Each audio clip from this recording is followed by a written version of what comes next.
Meanwhile, Israel's opposition leader, Yair Lapid, has in fact announced that he will not be attending the forthcoming Independence Day torch lighting ceremony in protest against the coalition's judicial reform plans.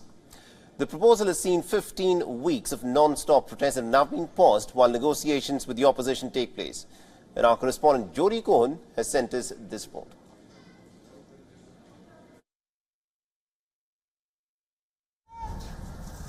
Preparations for Israel's Memorial and Independence Day events this year have included debates over whether politicians should speak at or even attend the state ceremonies, especially on Memorial Day.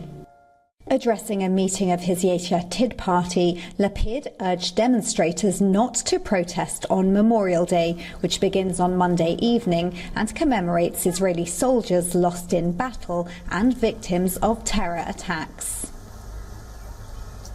However, he has different plans for Independence Day. This begins on Tuesday evening, with celebrations marking the anniversary of the re-establishment of Israel in 1948. In a tweet, Culture Minister Miki Zohar responded that Lapid's decision not to show up for the torch-lighting ceremony deepens the rift and leads to more unnecessary hatred among us. Former Defence Minister Benny Gantz, now also a leading opposition figure, said that political leaders have a duty to attend official ceremonies. However, he suggested they must be extra sensitive to bereaved families. עלינו לגלות השנה רגישות יתרה.